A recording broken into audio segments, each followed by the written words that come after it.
मराठवाड्यातील मदत मास खिदमत मास या जमिनीबद्दलच्या अनेक वर्षापासून प्रश्न प्रलंबित होते.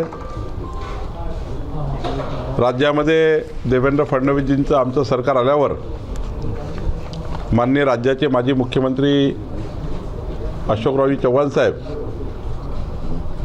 आमचे या ठिकाणी राज्याचे माजी राज्यमंत्री डी.पी. सावंत साहेब, अमर राजूरकरजी, अजित गोपछाडेजी आणि सर्वच भारतीय जनता पक्षाच्या नेत्यांनी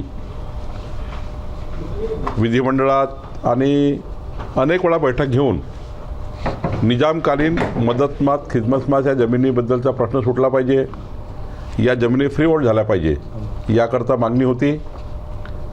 मी महसूल मंत्री झाल्यानंतर मराठवाड्यातील ज्या या निजामकालीन जमिनी आहेत यांना फ्री होल्ड करण्याचा प्रश्न माझ्यासमोर आला. यापूर्वी माननीय मंत्री राधाकृष्ण विखे पाटीलजी यांनी यामध्ये खूप त्या ठिकाणी समोर गेलं होतं, पण आता मी विधिमंडळामध्ये कायदा करून माननीय मुख्यमंत्री देवेंद्र फडणवीसजींनी या कायद्याला विधिमंडळात मान्यता देण्याकरता सभागृहात हा कायदा आणला आणि मला या गोष्टीचा अभिमान आहे की संपूर्ण मराठवाड्याचा हा प्रश्न होता. मराठवाड्याच्या संपूर्ण जिल्ह्याचा आणि विदर्भातील राजुरा या तहसीलचा प्रश्न होता. या सर्व जमिनी आता आम्ही फ्री होल्ड केलेल्या आहे. हा कायदा केवळ नांदेडकरता नाही आहे, हा कायदा मराठवाड्यातील संपूर्ण निजामकालीन जमिनीकरता आहे. आणि म्हणून आज मला या गोष्टीचा अभिमान आहे की आमच्या भारतीय जनता पार्टीच्या सर्व नेत्यांनी जी मागणी केली होती, राज्याचा महसूल मंत्री म्हणून मला ही मागणी पूर्ण करता आली आणि या जमिनी आता फ्री होल्ड झालेल्या आहेत. आणि एक मोठा प्रश्न या निजामकालीन जमिनीचा त्या ठिकाणी विनाशुल्क एकही पैसा न घेता आम्ही या ठिकाणी सोडवलेला आहे. नांदेड शहरातल्या अनेक वस्त्या या ठिकाणी आहेत, कपिलनगर आहे, अनेक वस्त्या आहेत. त्या वस्त्याचे नाव आता मी डिटेल करणार नाही, पण जवळपास 11 या ज्या वस्त्या आहेत, एक साधारण 9 वस्त्या आहेत, 8-9 वस्त्या आहेत.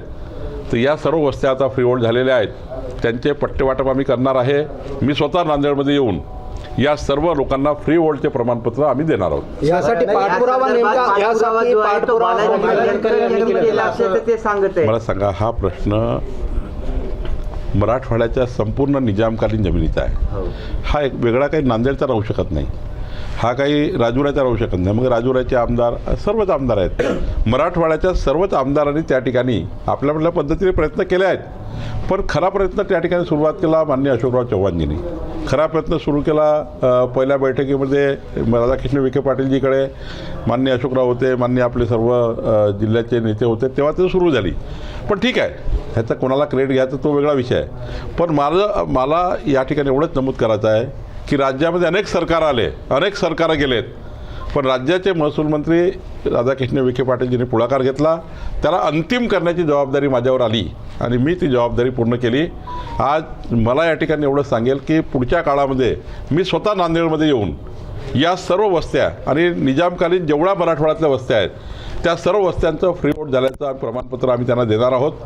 आता फ्री होल्डचा निर्णय झाला आहे, प्रमाणपत्र वाटप करायचे आहेत, ते प्रमाणपत्र पुढच्या काळात वाटप. तुकडेबंदीचा जो कायदा होता तो शिथिलीकरण केलेला आहे, परंतु इम्प्लिमेंट सुरू झालेली नाही आहे. केव्हापासून इम्प्लिमेंट सुरू होईल? काही कायदेशीर संपूर्ण कायदा आम्ही शिथिल केला, रहिवासी क्षेत्राकरता शिथिल केला. या राज्यातल्या 60 लाख लोकांना या कायद्याचा आता फायदा होणार आहे शिथिल केल्याचा. आणि जेवढे रहिवासी बेल्ट आहे, नांदेडच्या पासून 1.5 किलोमीटर परिसर, गावाला लागून 500 मीटर परिसर, हा सर्व आता फ्री होल्ड होणार आहे आणि फ्री होल्डपेक्षा तुकडेबंदीच्या यातून निघणार आहे. आणि त्यामुळं या 60 लाख परिवारांच्या थांबलेला रजिस्ट्री असेल आणि 60 लाख परिवारांच्या 7/12 नोंदी घ्यायच्या आहेत ज्या नोंदी नाही आहेत. आणि त्यामुळं तुकडेबंदी कायद्याची SOP आता आम्ही इश्यू केलेली आहे. ही गोष्ट खरी आहे की त्याला वर्षभराचा काळ किमान लागेल, कारण आता SOP आली आहे. कसे 7/12 एंट्री घ्यायची, कशी रजिस्ट्रेशन करायचं, ज्याची रजिस्ट्री झाली त्यांची 7/12 एंट्री घेणे, ज्यांची रजिस्ट्रेशन झालं नाही त्यांचं रजिस्ट्रेशन करून देणे, हे सुद्धा याच्या ठिकाणी आम्ही काम करणार आहोत. पण निश्चितपणे राज्याचं सरकार तुकडेबंदी कायद्यामध्ये जे अटकलेले लोक होते त्या सर्वांना आता एक मोठा फायदा या सुधारणेचा होणार आहे. आदित्य ठाकरे यांनी ट्विट केलेलं आहे की जे आम्ही कामं केलेले आहेत त्याचं सगळं श्रेय जे आहे ते महायुती सरकार घेते. आदित्य ठाकरे यांनी आदित्य ठाकरेजी, उद्धव ठाकरेजी, राजसाहेब ठाकरेचा विकासाचा कधीच संबंध नव्हता. भावनात्मक राजकारण करून आत्तापर्यंत त्यांनी काही विजय मिळवले. डेव्हलपमेंटचा जर विषय आला तर फक्त डी लागतो तो देवेंद्र फडणवीसांचा. डेव्हलपमेंट म्हणजे देवेंद्र फडणवीस, देवेंद्र फडणवीसजी म्हणजे डेव्हलपमेंट. तिसरा कुठला डी लागत नाही. आणि त्यामुळं आता हे जे मुंबईत बदलत आहे ना, या बदललेला मुंबईचा एकमेव नेता आहे देवेंद्र फडणवीस. रात्री बेरात्री अपरात्री रस्त्यावरच्या एखाद्या कुठल्याही टॅक्सी चालकाला जरी विचारा की या मुंबई शहराच्या विकासाचा शिल्पकार कोण आहे. एकदा गडकरी साहेब होते ज्यांनी 55 उड्डाणपूल बांधले आणि आता माननीय नितीनजी आहेत, देवेंद्रजी आहेत. कोस्टर रोड असो, मुंबईचे सारे डेव्हलपमेंट आणि पुढच्या काळातही मुंबईचं डेव्हलपमेंट फक्त देवेंद्र फडणवीस सरकार करू शकतं, एकनाथ शिंदेजी करू शकतात. आणि राहिला प्रश्न उद्धव ठाकरेजीचा, उद्धव ठाकरेजीला जर डेव्हलपमेंट आलं असतं तर 2.5 वर्ष मंत्रालयामध्ये त्यांना येऊन प्रचंड विकास करण्याची संधी होती. मुख्यमंत्री असताना केवळ 2 दिवस मंत्रालयात आले, मुख्यमंत्री असताना 2 दिवस विधिमंडळात आले. मी विधिमंडळात आहे 22 वर्षापासून. 4 वेळा फक्त माननीय उद्धव ठाकरे मंत्रिमंडळात आले आणि विधिमंडळात आले. जे मुख्यमंत्री स्वतः मुख्यमंत्री राहून तुम्ही विधिमंडळात येत नाही, मंत्रालयात येत नाही, ते काय विकास करू शकतात. आणि त्यामुळे विकास हा शब्द त्यांना लागू होत नाही. त्यांना भावनात्मक राजकारण करायचं आहे, टीकाटिप्पणीचं राजकारण करायचं आहे, त्यांना फेक नरेटिव्ह पसरवायचे आहे, त्यांना खोटारडेपणा करायचा आहे. आम्हाला डेव्हलपमेंटचं राजकारण करायचं आहे आणि डेव्हलपमेंटचं नाव देवेंद्र फडणवीस आहे. आज जाहीरनामा मुंबईचा महापौर भाजप होणार का? भारतीय जनता पार्टीचा महायुतीचाच महापौर होणार, स्पष्ट बहुमताने होणार, 2/3 बहुमताने होणार. 51% मतं घेऊन मुंबईचा महापौर भाजपाचा महायुतीचा होणार. आणि महाराष्ट्रामध्ये सुद्धा 29 महानगरपालिकेमध्ये, आत्ता मी नांदेडमध्ये आहे, नांदेडमध्ये सांगतो मी, अशोकराव चव्हाण यांच्या मार्गदर्शनाखाली नांदेडचा महापौरसुद्धा भारतीय जनता पार्टीचाच होणार. ठाकरे बंधूंनी एकीकडे आज अजित पवार जाहीरनामा तुमच्यासोबत सत्तेमध्ये आहे पण तेच अजित पवार आता प्रेस कॉन्फरन्स घेत तुमच्यावर आगपाकड करत आहेत.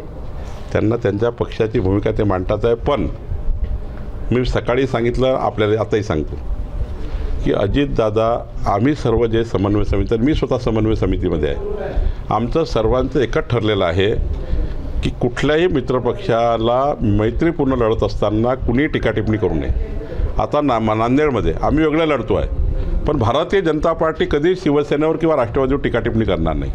आम्ही आमची भूमिका ठरवली आहे. मित्रपक्षावर कुठल्याही चिखलफेक करायची नाही, त्यांच्याबद्दल बोलायचं नाही. त्यांनी भूमिका स्वीकारली आहे की बोलायचं नाही. पण मला वाटतं अजितदादा जे काही बोलले आहे तसं त्यांनी बोलायला नको पाहिजे होतं, पण बोलले आहे. आम्ही काही त्याचं उत्तर देणार नाही. पण अजितदादाला माझी विनंती आहे की आपण सर्वांनी म्हणून ठरवलेलं आहे की मैत्रीपूर्ण लढताना राज्यामध्ये महायुतीमध्ये मतभेद आणि मनभेद होणार नाही. अशी कुठली कृती कोणी करायची नाही. ती कृती आम्ही करणार नाही, त्यांनी करू नये. ठाकरे बंधूंनी आज चव्हाण जाहीरनामा म्हणाले होते की मी मुख्यमंत्र्यांना सांगितलं होतं अजितदादांना घेऊ नका म्हणून. माननीय चव्हाण साहेब आमच्या राज्याचे अध्यक्ष आहे.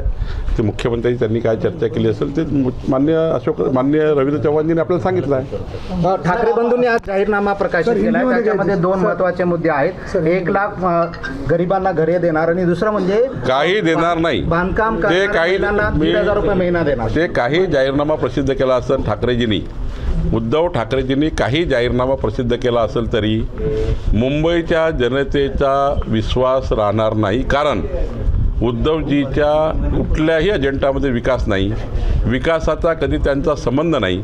त्यामुळं आत्ता किती खोटे आश्वासन दिले जाहीरनामा देऊन, त्याला मुंबईची जनता आता त्या जाहीरनाम्याकडे बघणार नाही.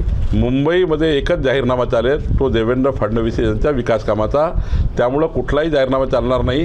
एकच जाहीरनामा चालेल, मोदी याचं सरकार, देवेंद्र याचं सरकार, डबल इंजिन सरकार. आणि डबल इंजिन सरकारच्या माध्यमातून मुंबई शहराला आंतरराष्ट्रीय शहर बनवण्याची भूमिका आम्ही घेतलेली आहे. त्या भूमिकेलाच लोकांना मतदान करणार आहेत. दुसरा कुठला अजेंडा चालणार नाही. उद्योजकांना हाताशी घेऊन 3 लाख कोटीचा भ्रष्टाचार माहितीने केला आणि तोच निवडणुकीसाठी पैसा वापरला जातो असा उद्धव ठाकरेंनी आरोप केला आहे. सांगतो त्यांना निगेटिव्हच बोलायचा दिवसभर, याच्यानंतर डुबले ते. त्यांना डेव्हलपमेंट बोलायचंच नाही आहे. चुकीच्या पद्धतीने बोलून जनतेचे मतं घेण्याचा प्रयत्न करतात आहे. जनतेला आता फक्त डेव्हलपमेंट पाहिजे आहे. जनतेला अशा निगेटिव्ह बातम्याला काही अर्थ नाही. निगेटिव्ह किती काही बोलाल तरी एक मत मिळणार नाही. पॉझिटिव्ह मांडलं पाहिजे. आज मला अभिमान आहे की माननीय राज्याचे मुख्यमंत्री देवेंद्र फडणवीसजी यांनी संपूर्ण प्रचारामध्ये डेव्हलपमेंट विषय हाती घेतलेला आहे. विकसित महाराष्ट्र, विकसित नांदेड, विकसित लातूर या अजेंड्यावर देवेंद्रजी काम करतात आहे आणि देवेंद्रजींना मतं मिळणार आहे. महायुतीला मतं मिळणार आहे. तो ठाकरे ब्रदर्स ने आज उनका एजेंडा जाहिर किया है, उस पर कुछ बात सुनिए। मैंने अभी कहा है कि उद्धव ठाकरे जी का डेवलपमेंट से कोई लेना देना नहीं है. जब वो मुख्यमंत्री थे तब भी उन्होंने 2.5 साल डेवलपमेंट की कोई बात नहीं की. वो कभी मंत्रालय में नहीं आए, कभी विधानसभा में नहीं आए.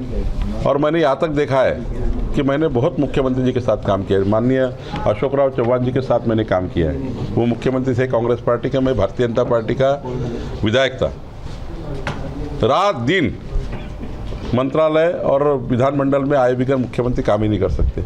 जो मुख्यमंत्री 2 दिन मंत्रालय में आते हैं, 2 दिन विधानसभा में आते हैं, वो मुख्यमंत्री क्या विकास कर सकते हैं? विकास का कोई एजेंडा है उनका? और एक बात मुंबई की, 25 साल मुंबई में शिवसेना का महापौर था. क्यों नहीं विजन बनाया आप लोगों ने? क्यों नहीं आपने 25 सालों में मुंबई को अंतर्राष्ट्रीय शहर नहीं बनाया? किसने रोका था? कहाँ गया था तब आपका पेन? कहाँ गई थी आपकी साइन? आपके अंडर में सारा था. क्यों नहीं किया आपने? अब आप झूठे झूठे वादे करके मुंबई की जनता का वोट लेना चाहते हो? नहीं मिलेगा ऐसा वोट. वोट मिलेगा देवेंद्र फडणवीस जी के विकास की योजना के ऊपर. अब देवेंद्र फडणवीस जी का ही विकासनामा चलेगा.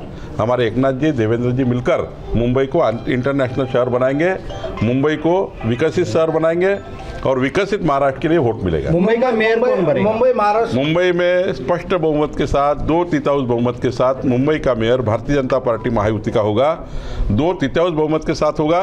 51% वोट शेयर लेके होगा. मुंबई में स्पष्ट रूप से भारतीय जनता पार्टी का मेयर होगा. मुंबई